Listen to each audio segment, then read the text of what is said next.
Hola, bienvenidos a Perspectiva Mundial, un espacio para el análisis de los hechos más importantes del panorama internacional. María Emma Mejía nos acompañará de nuevo pronto. Empezamos con el hecho que es sin duda no solo el de la semana, sino el del fin de año, la elección de Donald Trump como presidente de Estados Unidos, que cambiará y causará un realineamiento no solo interno en ese país, sino también en la geopolítica mundial. Y para analizar estos temas, nos acompaña el profesor Ernesto Castañeda, docente e investigador de American University en Washington. Profesor, gracias por estar con nosotros. Muy buenas tardes, gracias Margarita.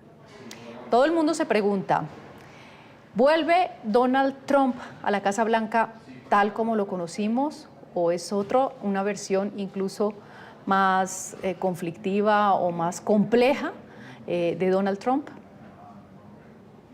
Exacto, no es el presidente que fue en el 2016, viene con 4 años que estuvo fuera del gobierno, planeando, imaginando, lucubrando qué haría si volvería, y han habido muchos planes, entre ellos el proyecto 2025, que varios asesores han construido con planes de gobierno muy específicos. Tiene un nuevo proceso para elegir a gente que será parte del gobierno, entonces viene con ganas de hacer más rápido y ya no tendrá la presión de la reelección. Y también tiene más años y tiene un poco menos de paciencia aún. Entonces sí, será un Donald Trump en esteroides, en el sentido de querer imponer su agenda de manera unilateral, y va a tener el apoyo del Senado y tal vez del Congreso.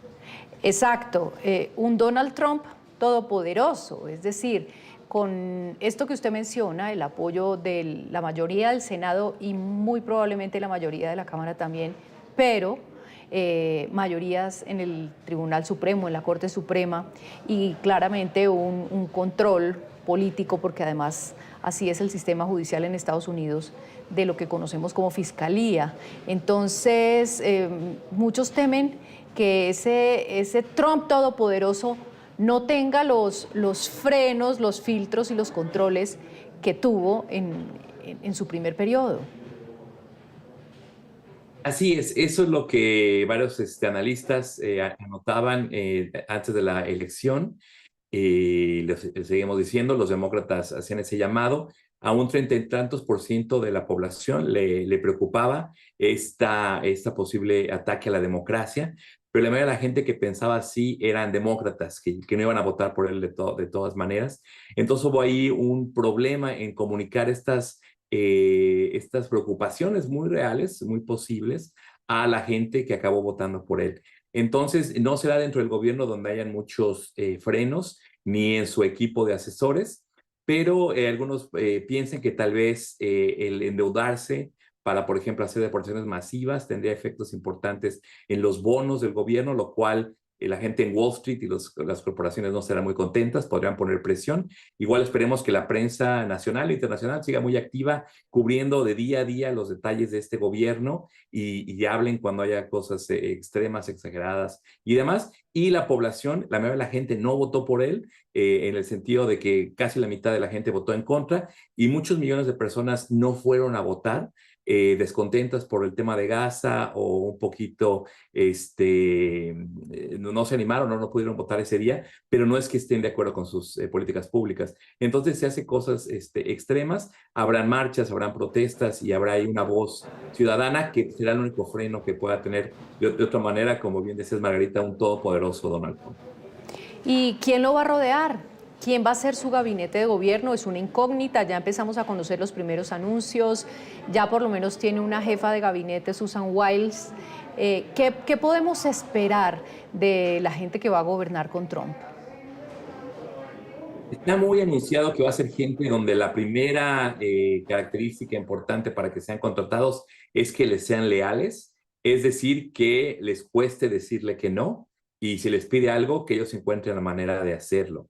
Entonces, gente que no lo frene, gente que tenga conocimiento del gobierno, pero no necesariamente la experiencia o los años de servicio en esa agencia, sino que pueden llegar a cambiar las cosas. Eso por un lado. Por otro lado, se va a rodear de gente que fue muy importante en la campaña, como Susan Wiles, que fue su directora de campaña, ahora va a ser la directora del gobierno, llevando su agenda.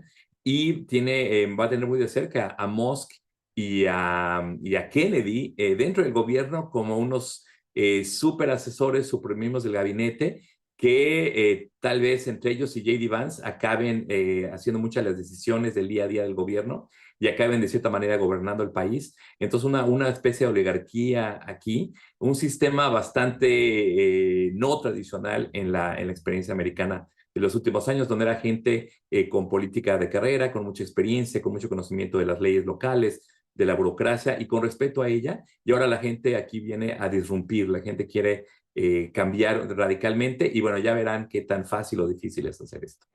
Elon Musk es otro gran interrogante para el mundo porque va a ser difícil entender esa transición entre lo que es y lo que representa uno de los hombres más ricos del mundo, un empresario, digamos, muy audaz y también muy controvertido. Ahora parece que va a tener un papel importante en el gobierno como asesor de la Casa Blanca, pero ni más ni menos que para un recorte drástico del sistema del gobierno federal. ¿Causa temor una persona como Elon Musk, también un tanto imprevisible como Trump, haciendo este tipo de asesoría? Sí, sí, Elon Musk es también bastante impulsivo, bastante caprichoso, digamos, y él se la cree que es un genio que tiene una solución a todo.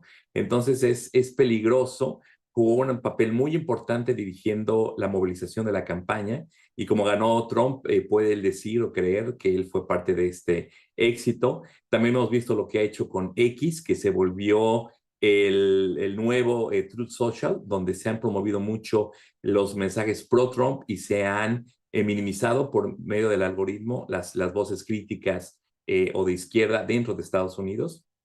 Sigue siendo muy útil en Latinoamérica y otras partes del mundo, pero ya la mayoría de la gente que no es MAGA ya dejó de usar X en Estados Unidos y se han vuelto a nuevos medios sociales, donde también, por ejemplo, Meta ha tenido cuidado de que lo vuelvan a criticar por meterse mucho en la política y entonces tampoco expanden o le dan mucha visibilidad a los tweets o a los postings políticos.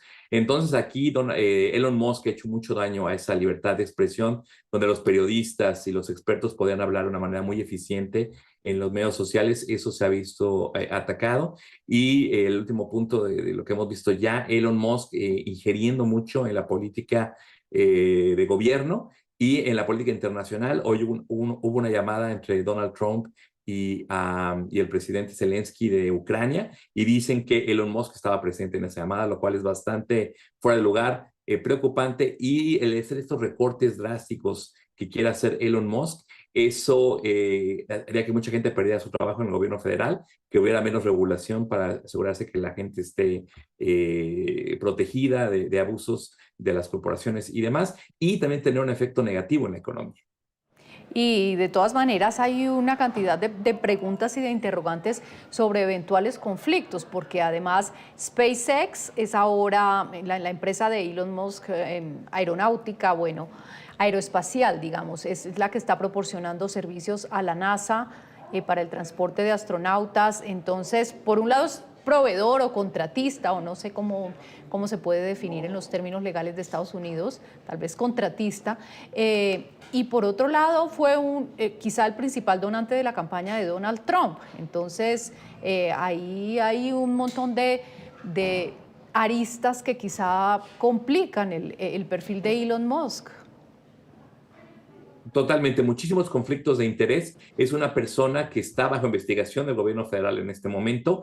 Mucha de la riqueza y los contratos que ha generado, los contratos más importantes que tiene, son con el gobierno federal estadounidense. Starlink, por ejemplo, mucho de los satélites que pueden mapear qué está pasando en Ucrania o en Rusia, van a través de Elon Musk. Entonces también tiene una injerencia muy particular con en la guerra Ucrania-Rusia. También hay documentación de periodistas serios que dicen que Elon Musk ha estado en comunicación directa con Putin en los últimos años. Entonces, una persona muy comprometida en el sentido de sus intereses de negocio y sus intereses políticos, y en efecto fue obviamente abiertamente el número uno, el contribuidor económico a la campaña de Donald Trump, y contribuyó millones y millones de dólares en contenido gratis con lo que él posteaba y reposteaba en su red X. Entonces, muchísimos conflictos de interés, pero desafortunadamente, que son muy obvios, parece que al electorado que votó por él no le importa, y como el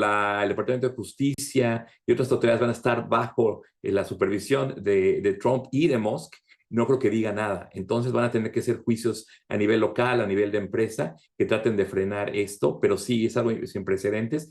Y si se tratara de vender acciones en Musk para tomar un puesto oficial en el gobierno, también se beneficiaría que esa venta de acciones no llevaría impuestos, lo cual también lo haría aún más rico. Y otro hombre, otro tercer hombre, bueno, otro segundo hombre, porque la primera es Susan Wiles, que es mujer, pero otro tercer nombre en este cúpula de poder que se ve venir sería el señor Kennedy, que es además también muy controvertido, porque parece que el interés de él es participar en el tema de la política de salud de Estados Unidos, y sabemos que es un conocido antivacunas. Cuéntenos de esa figura de Robert Kennedy. Sí, una figura que, bueno, era el candidato tercero independiente. Pensaban los asesores de Trump que le iba a afectar el voto a los demócratas. Parecía que eso no iba a ser el caso, entonces dejó de lado la carrera y se insertó en la campaña de Donald Trump. No hay mucha evidencia que le haya aportado mucho en cuanto a votos a esa campaña, pero sí, al añadirlo, se redobla este apoyo a las teorías de la conspiración que inician alrededor de la pandemia, y a conspiraciones anteriores de que las vacunas son malas, de que las vacunas causan X, Y, Z, al revés, ¿no? De lo que el gobierno de Trump fue increíble, que los científicos en un año pudieran generar esta vacuna contra el COVID-19, el coronavirus, lo cual permitió que se reabrieran las economías en Estados Unidos, Europa y todo el mundo, y que nos estemos recuperando como sociedad y que podamos estar ya otra vez en público. Entonces, es increíble que lo siga negando, y para no alienar esa base, Donald Trump ha seguido con esa gran mentira, la ha apoyado y le está dando mucha visibilidad a Kennedy, que le importa el gobierno, que quiere imponer sus ideas hacia las políticas públicas, y Trump dijo que lo va a dejar hacer lo que quiera, que lo va a poner en cargo de la salud, dijo la salud de las mujeres, lo que también es bastante peligroso, que no se va a dar dinero federal a las escuelas públicas o privadas, que le pidan como requisito a los estudiantes llevar una carta de vacunación para poder estar inscritos, lo cual ahorita es muy común, y quieren quitar eso. Y también dijo que Kennedy puede encargarse de cualquier tema de gobierno, siempre y cuando no sea el petróleo y la energía, que eso se va a encargar él, dijo Trump. Entonces sí, ahora va a tener un equipo de gobernantes y gente para hacer su agenda, y que no todo dependa de él, también para que Trump tenga más tiempo de estar en la cancha de golf. Pero sí, está hablando de gente muy peligrosa, con un ego bastante fuerte, con ideas muy radicales. Y bueno, además decir que aunque quizá no le haya aportado muchos votos a Donald Trump, era una alianza dolorosa, digamos, para el Partido Demócrata, por lo que Trump representa en cuanto a la dinastía Kennedy y su procedencia, y simbólicamente creo que era algo bastante doloroso, como digo, para los demócratas. De acuerdo. Y hablemos entonces de dónde pueden estar los controles, dónde pueden estar los contrapesos en este gobierno, si ya hemos visto un panorama en el que pues hay un control evidente del Ejecutivo sobre varios de los poderes, ¿dónde podemos esperar que haya algún grado de contención, o cuál puede ser la figura que represente esa contención en el entorno de Donald Trump? Excelente pregunta, y la pregunta adecuada en este momento. Y no puede ser una figura, van a ser muchas figuras. Kamala Harris tal vez sea una crítica del momento, por eso es uno de sus roles ahora, pero no va a ser como como lo hemos visto en Rusia, ¿no? Que había una figura de oposición oficial, que hablaba, en este caso van a ser muchas personas. Lo que quiero decir es que habrá gente importante como gobernadores de muchos estados que son demócratas. Hay uno que otro republicano que no está 100% de acuerdo en estas políticas públicas. Los alcaldes van a ser muy importantes, que van a seguir siendo de oposición, digamos. Y ya estaba hablando mucho gente en California, los attorney generals, los fiscales generales también van a jugar un rol muy importante en decir que algunas de las políticas públicas que quiere imponer Trump no son legales, como por ejemplo el quitarle fondos a las ciudades santuario o el deportar en ciudades que no van a cooperar con esto. También tenemos a lo que él llama el Estado profundo, el Deep State, que son los burócratas de mando medio, burócratas de carrera, que ellos saben cuál es la ley, cuáles son las regulaciones, y ellos están ahí, no importa si el presidente republicano o demócrata, tienen años viviendo en el gobierno. Esas personas se mostraron no tan fáciles de que les ordenaran hacer algo ilegal en el pasado, y yo creo que seguirá esto. Va a ser a nivel más bajo porque van a poner gente muy leal en los altos mandos, pero más abajo habrá burócratas patriotas que dirán que no en grandes números, y las otras defensas son la prensa libre, la libertad de expresión en los medios sociales que lo permitan, y la ciudadanía, ¿no? La ciudadanía como opinión pública, y también apoyando a organizaciones y a movimientos que surjan en contra de lo que pueda hacer un Donald Trump. Recordemos que Black Lives Matter, Me Too, las protestas contra el asylum, la prohibición de que la gente viniera de países musulmanes, la separación familiar, generó movilizaciones gigantescas en contra de este gobierno de Donald Trump, la marcha de las mujeres. Entonces vamos a ver algo similar en respuesta, no en general a su persona, a que haya sido electo presidente, sino cuando quieren poner políticas públicas muy radicales, habrá una posición visible y verbal que no dependerá de un líder, sino de mucha gente organizada horizontalmente. Ya oíamos una primera voz, como un primer intento de independencia proveniente de Jerome Powell de la Reserva Federal en las últimas horas, cuando dejaba claro que su periodo no termina aún y que él sigue ahí independientemente de lo que sean los deseos o las voluntades del nuevo gobierno. ¿Podrá la Reserva Federal mantener la independencia en la política monetaria con esta Casa Blanca tan todopoderosa y además con tanta intención de determinar la economía? Parece que sí. Powell fue alguien que designó Donald Trump, lo mantuvo en su puesto, o Biden en su puesto de varios años, todavía le queda parte en su término. Exactamente en esta conferencia de prensa dijo de manera categórica que aunque le pidiera a Trump que se fuera, él no lo iba a hacer, y tiene las bases legales ahora para cumplir su término. Entonces está mostrando ya cierta independencia, y eso le gusta a los mercados, a Wall Street y demás, que haya cierta separación entre lo político y la política monetaria. Entonces Powell es una buena persona en hacerlo, en el sentido de que ha hecho excelente trabajo durante los últimos años en que haya una baja en la inflación, que haya habido mucho crecimiento económico en Estados Unidos, y que no haya habido una recesión a pesar de todos los problemas que enfrentó la economía. Entonces es un héroe no reconocido, y sí, yo creo que va a haber independencia de este órgano, por lo menos hasta que acabe Powell su término, y la persona, cuando se acabe su término, ahí será donde veamos a quién quiera poner Donald Trump, y si esa persona va a ser independiente o si va a dejar que con llamadas de la Casa Blanca decidan un poco qué hacer con las tasas de interés y demás. Por lo pronto la economía reacciona favorablemente, parece alegrarse de la llegada de Donald Trump, al menos las bolsas, los mercados bursátiles y otros actores económicos. ¿Por qué hay, digamos, esa percepción positiva y de tranquilidad? ¿Por qué a la economía le tranquiliza que haya ganado Trump y no Kamala Harris? Con Kamala Harris no había habido una crisis o una baja en la bolsa tampoco. La economía está bastante fuerte. Se vieron números récord con la administración Biden.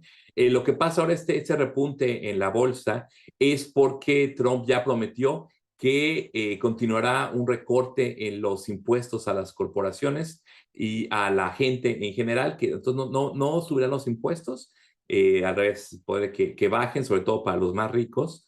y también habrá mucho menos regulación. Entonces será más fácil mantener monopolios, mantener prácticas no muy competitivas en el mercado libre. Podrán ciertas personas como Musk y demás controlar más y más y más espacios sin competencia, y que esto no sea algo que las autoridades investiguen o quieran cambiar. Entonces, por eso subió mucho la bolsa, pero también ya ven los mercados que va a haber un déficit muy grande con Donald Trump por todo lo que quiere gastar sin recargar impuestos. El déficit va a aumentar, por lo que los bonos del Tesoro americano ya están subiendo. Entonces también ya las tasas de interés para la compra de habitación están a la alza. Entonces, estas dos cosas que están conectadas, de que a los ricos y a la gente que tiene acciones le va a ayudar, pero a la gente que compra la deuda americana o a la gente que quiere comprar una casa, ya le está afectando, y si hace lo que dice que va a hacer, le va a afectar en el futuro a la clase trabajadora, a la clase media, que supuestamente él iba a ayudar. Entre todas las cosas prometidas que ha dicho, ¿usted cuál cree que va a ser la prioridad? ¿Que va a arrancar con con las deportaciones masivas, que fue sin duda su gran bandera en la campaña, y yo creo que a la postre lo que más votos le dio? ¿O pueden ser las medidas de repente de tipo económico? Todo el mundo dice, ¿cómo va a ser ese primer día de Trump en la Casa Blanca? El primer día. Muy simbólico, o sea, muy de que ya estamos, ya porque gané yo, estamos en una época dorada. Es una continuación del status quo, en el sentido de que los hombres blancos tradicionales, es su lenguaje, están en el poder y continuarán. Es algo que tranquiliza a muchos de esos miembros de esa categoría que se veían atacados por críticas de feministas y demás. Entonces, un poco esa tranquilidad para el ala tradicional de la sociedad estadounidense. Y como en la primera presidencia de Trump, lo que hizo mucho en los primeros días fue el quitar acciones ejecutivas y órdenes ejecutivas y planes y programas que había instituido Barack Obama. Entonces, tal vez algunas de las cosas con las que no está de acuerdo del gobierno de Biden las quite, las termine. Podrá atacar DACA, por ejemplo. Empezará tal vez verbalmente a atacar Obamacare de buena manera, pero tendrán el impacto limitado, porque muchos de los programas fuertes de Biden se lograron con leyes bipartidistas en el Congreso, que ya son la ley, ya tienen presupuesto. Entonces va a tomar tiempo hacer. Lo que creo que va a ser los primeros días, como estamos viendo en las imágenes, va a ser teatro una vez más de la frontera México-Estados Unidos. Puede que mande tropas de la Guardia Nacional y cosas así, para que sea muy visible que la frontera está controlada, está bajo orden, muy como lo hace Texas. Sin embargo, ahorita la frontera está básicamente cerrada, es muy difícil pedir asilo. Eso ya lo están haciendo ahorita Biden y Kamala Harris en teoría. Entonces, no va a haber mucho cambio en ese sentido. Y la deportación es algo que hay que encontrar a las personas, hay que contratar al personal, hay que tener acuerdos con la gente local. Es algo que cuesta mucho dinero y toma mucho tiempo. Y Biden deporta cientos de miles de personas cada año, y no es tan visible, a menos que hayan cámaras siguiendo las deportaciones, que lo hacen en Francia, pero en Estados Unidos no se hace tradicionalmente televisar esas deportaciones, a menos que sean a lugares laborales muy grandes, que eso no han hecho en muchos años, pero Bush hacía todo el tiempo. Lo que quiero decir es que una deportación masiva es cara, toma tiempo y no es tan mediatizable como él cree. Entonces puede hablar de eso, pero no tiene que hacerlo. Entonces yo creo que las deportaciones van a ser muy paulatinas. Deportó relativamente a poca gente cuando era la presidenta la primera vez. Entonces, más que nada, va a terminar, no va a dejar que los gobernadores de Texas o otro estado manden autobuses a otras ciudades con migrantes, sobre todo a ciudades que no sean republicanas, y va a bajar el número de nuevos migrantes. Pero deshacerse de 10 millones de personas no es algo fácil, y es algo que sería otro nivel de violencia estatal y necesitaría Y mucho control costoso. muy costoso. Pero cosas simbólicas que pueden resultar chocantes para un sector de Estados Unidos, como tipo los indultos que se prevé concederá como presidente a las personas encarceladas por el 6 de enero, la toma del Capitolio, y que él considera héroes, por ejemplo. Se cree que eso podría ser una de las primeras cosas, ¿no? Que entre marcando terreno.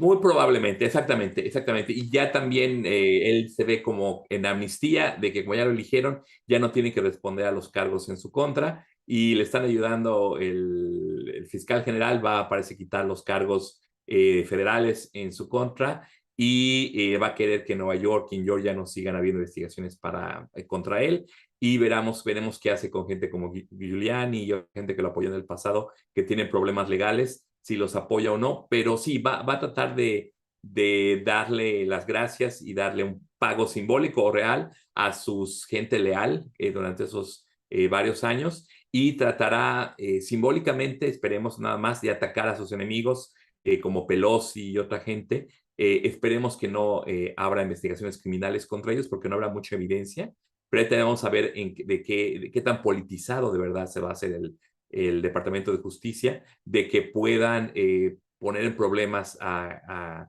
gente del Partido Demócrata solamente porque no le caen bien a Donald Trump. Y eso es algo que es peligroso, pero también afortunadamente las autoridades locales y grupos como el American Civil Liberties Union, el ACLU, podrían hacer litigios para proteger a estas personas si eso pasara. ¿Pero usted cree que va a haber una cacería de brujas liderada ahora por Donald Trump, de la misma manera que él asegura haber sido víctima de una cacería judicial también de brujas? En su caso había mucha evidencia, entonces no fue una casa de brujas tal cual, pero sí, ha dicho que él se va a vengar y que va a hacer lo mismo. Y como vimos con el caso de Hunter Biden, no había mucha evidencia, pero bueno, le hicieron la vida muy complicada a él. Entonces, él ha dicho que lo iba a hacer, sería algo desgastante para la gente que serán las víctimas, para el gobierno americano, para Trump y para el público. Entonces, esperemos que se queden palabras, porque sí sería algo que debilitaría mucho al Estado americano y que pondría en duda su apego a la Constitución.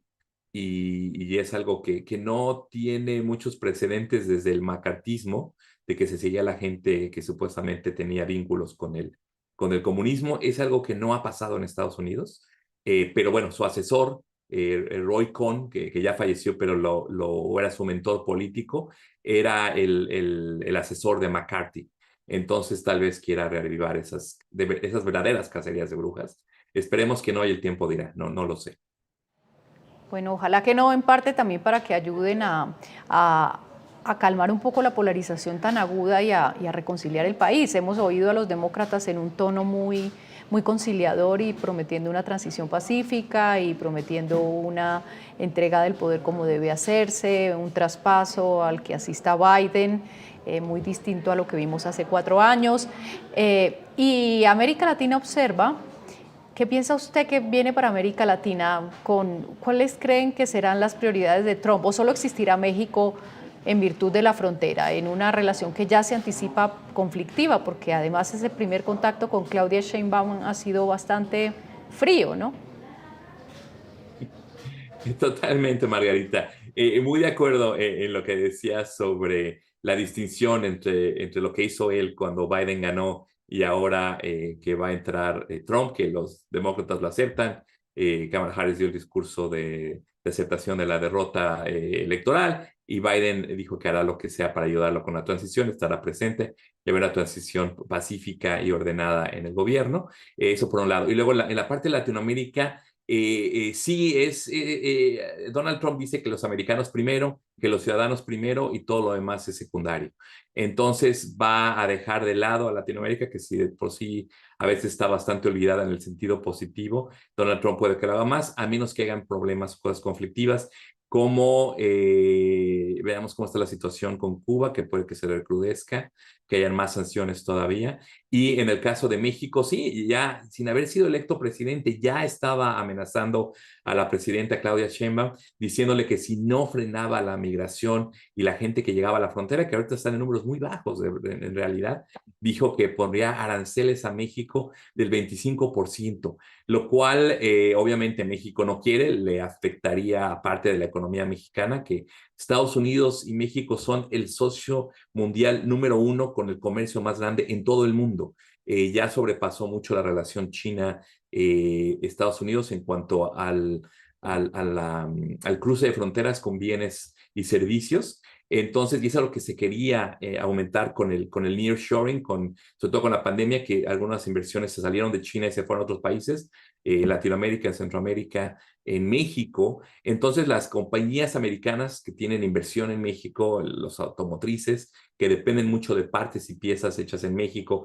hechas en Canadá y asambladas en Estados Unidos, están muy preocupados porque si eso fuera cierto, el precio de muchos productos subiría, lo cual afectaría a las compañías porque habría menos venta porque el precio será mayor y le afectaría mucho al consumidor. Sin embargo, parece que Trump quiere cambiar de cobrar impuestos a cobrar tarifas para que pareciera que son otros países los que lo pagan, que no es cierto, es el consumidor, y dejar de pagar impuestos, que es algo muy popular y muy tradicional de los republicanos, pero afectaría mucho la relación México-Estados Unidos, que en efecto está ligando muy de cerca el tema migratorio y el tema comercial de nuevo, lo cual esperemos que lo pueda negociar para que, bueno, ojalá México sí siga ayudando, que lo está haciendo con la llegada de migrantes.